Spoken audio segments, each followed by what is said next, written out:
There comes a moment, quiet, unsettling, unmistakable, when the thing you have been calling yourself begins to loosen its grip, not in a dramatic collapse, not with fireworks or revelation, but with a subtle crack in the story you've been telling yourself about who you are. And if you listen closely, you'll notice that this moment is not an ending at all. It is the beginning of seeing clearly. Let me ask you something before we go any further. Have you ever felt, even for a second, that the image you carry of yourself is exhausting to maintain? If so, I invite you to share that experience in the comments, because that small recognition is where the whole adventure truly begins. You see, the ego is not the villain it's often made out to be. It's a useful social tool, a mask we wear so we can navigate names, roles, ambitions, and responsibilities. But the trouble begins when we mistake the mask for the face. When that happens, life becomes a performance, and you become the actor desperately trying not to forget your lines. The ego survives by comparison. It must always be bigger than something or smaller than something else, more successful, more spiritual, more wounded, more enlightened. This constant measuring creates a sense of separation, and that separation feels very real. But it is an illusion born from language and memory, not from direct experience. When I look closely, I see that the ego is constructed almost entirely out of thought. Thought about the past, thought about the future, thought about how others see me. And here is a simple fact worth contemplating. A thought cannot experience reality. Only awareness can. Thoughts describe. They do not live. This is why the beginning of ego death feels uncomfortable. The mind interprets it as a threat. If the ego is a pattern of thought that depends on control and continuity, then any interruption feels like annihilation. But what is actually dying is not you. What is dissolving is a habit of identification. Notice how often you say, "I should be different," or "I am not enough yet." That voice sounds authoritative, but it's only repeating borrowed standards. Society hands you a script, and the ego memorizes it faithfully. Success, failure, worth, and meaning are reduced to symbols on paper and numbers on screens. This is not reality. It is a shared agreement. Here is the paradox. The harder you try to destroy the ego, the stronger it becomes. Because the ego loves improvement projects, it delights in becoming a better ego, a more refined self-image. True ego death does not come from attack.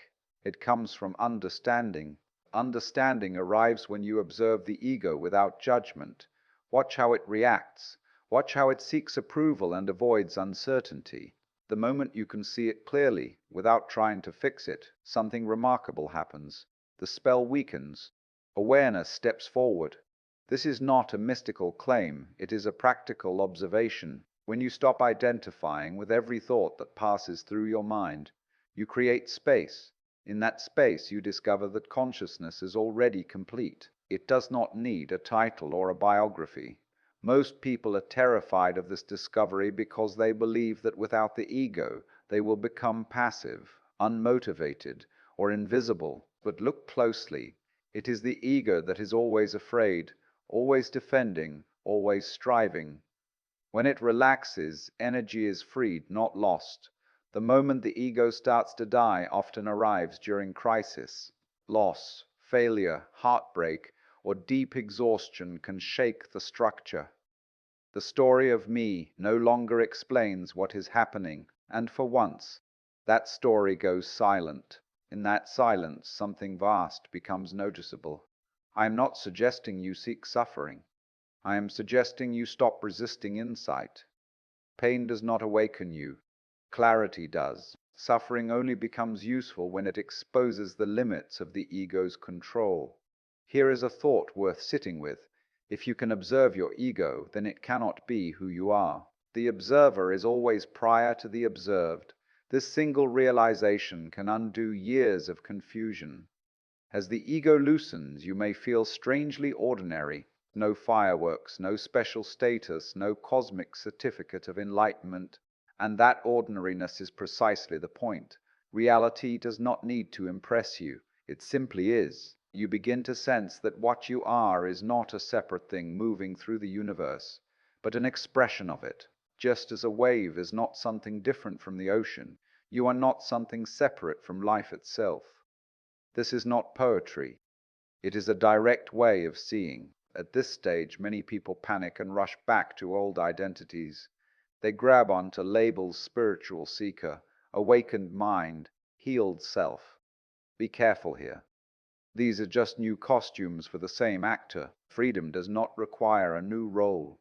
The ego does not die all at once. It fades in layers.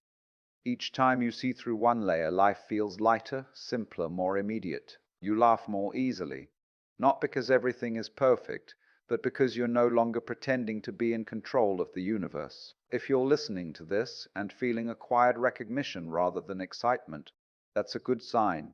Truth often arrives without drama. It feels obvious, almost disappointing, because it was always here. As the ego loosens its grip, you may notice an odd sensation, almost like standing without a handrail. The familiar reference points, who you thought you were, what you were supposed to become, no longer feel solid. And the mind immediately rushes in to label this as dangerous. But I want you to see that this uncertainty is not a flaw in the process. It is the process. The ego thrives on certainty because certainty gives it borders. It says, this is me, and that is not me. Yet reality has no such sharp lines. When you look at a tree, where exactly does the tree end and the air begin? The same question applies to you. The ego insists on boundaries that life itself does not recognize. One of the most persistent illusions is the idea that you are the thinker of your thoughts. Watch carefully, and you'll see thoughts arise on their own, just as sounds arise or sensations arise. You do not author them any more than you author the weather. The belief that I am thinking is one of the ego's most convincing tricks. This realization can be deeply unsettling. If you are not the thinker, then who are you? The ego wants an answer it can hold on to. But awareness does not need a definition. Awareness is not something you can point to. It is what allows pointing to happen at all. When the ego begins to dissolve, fear often becomes louder for a time. This is not regression, it is exposure. The ego was previously busy maintaining appearances, ambitions, and defenses. When that effort relaxes, the raw energy underneath becomes visible.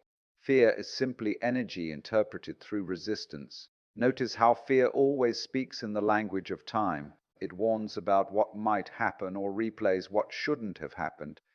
But in the present moment, right now, fear has very little to say. The present is too simple for it. Here is an important fact. The ego cannot survive sustained attention. Not attention aimed at changing it, but attention that is curious and relaxed. The moment you fully observe a reaction without justification or suppression, it begins to unravel on its own. This is why silence is so powerful. Not the forced silence of discipline, but the natural quiet that appears when you stop interrupting experience with commentary. In that quiet, you discover that life is already happening perfectly well without your constant supervision. Many people ask, if the ego dies, how will I function in the world? The answer is surprisingly ordinary. You still answer emails, still pay bills, still make plans. The difference is that these actions are no longer loaded with a desperate need to prove something. Action becomes play rather than struggle. The ego believes it is the source of motivation, but that is a misunderstanding. Life moves of its own accord. The heart beats, the lungs breathe, the mind thinks. You do not command these processes, you participate in them. When the ego relaxes, participation becomes effortless. You may also notice that judgment softens. When you are no longer obsessed with defending a self-image, there is little need to attack or compare. Compassion arises naturally, not as a moral obligation, but as a recognition of shared confusion and shared being. This does not mean you become passive or indifferent. On the contrary, sensitivity increases. You feel more, not less. But feelings pass through you rather than defining you.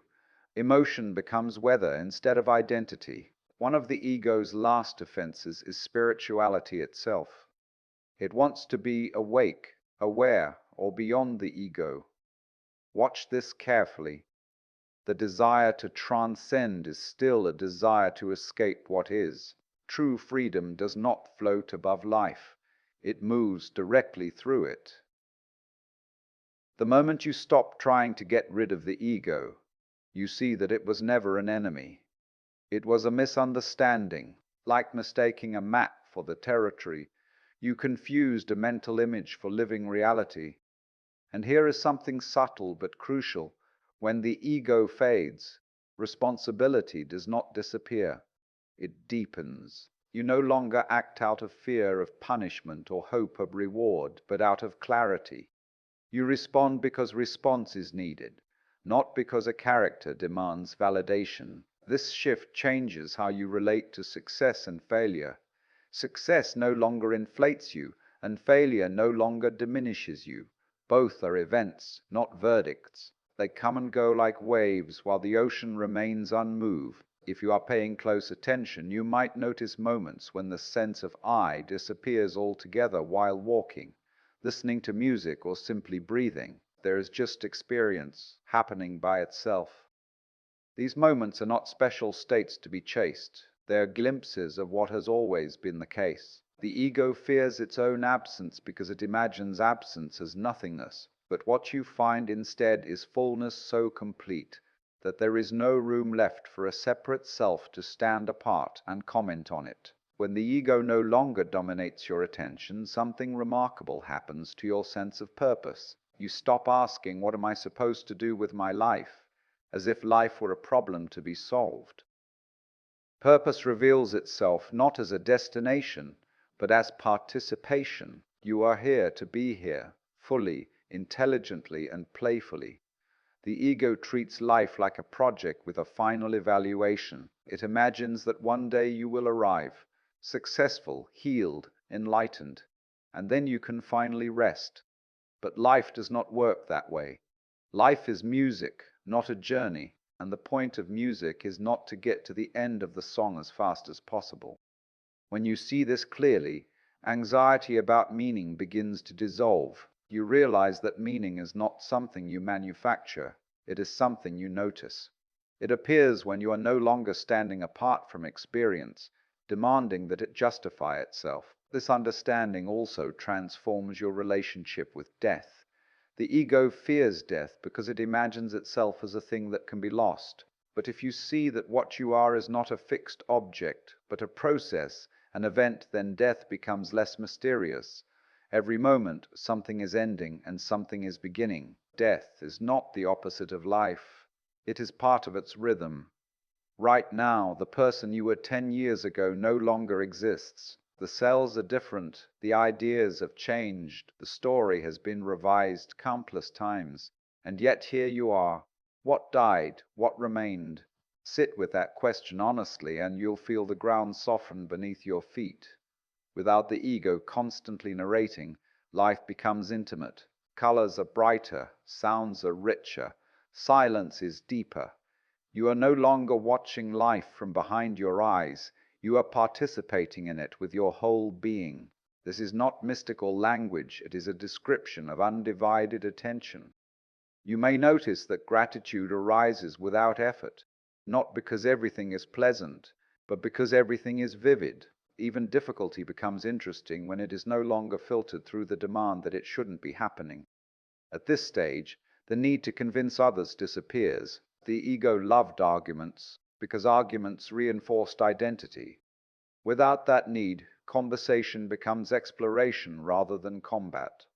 You listen not to reply, but to understand, and often, understanding is enough. Let me be clear, this does not make you morally superior or spiritually advanced. In fact, the very idea of being above others fades away. Hierarchies are inventions of the ego. Reality has no ladder. What remains is a quiet confidence, not the confidence of achievement, but the confidence of belonging. You no longer feel like a stranger in the universe. You recognize that the universe is doing you just as much as you are doing anything at all. when challenges arise, and they will you meet them without the added burden of personal drama. Pain may still occur, but suffering is reduced because resistance has softened. You stop asking, "Why is this happening to me?" and start responding to what is actually happening. This is freedom. Not freedom from life, but freedom within it. Freedom from the compulsive need to define yourself, defend yourself, or improve yourself into worthiness. The ego does not vanish forever. It returns when needed, like a useful tool taken off the shelf. The difference is that you no longer confuse the tool for the craftsman. You use the ego, but it no longer uses you. And so the moment the ego starts to die is not a loss. It is a remembering that you were never a fragment trying to become whole. You were always the whole, momentarily pretending to be a part. If there is anything to take away from this, let it be simple. Stop trying to find yourself. Stop polishing the image. Stop rehearsing the story.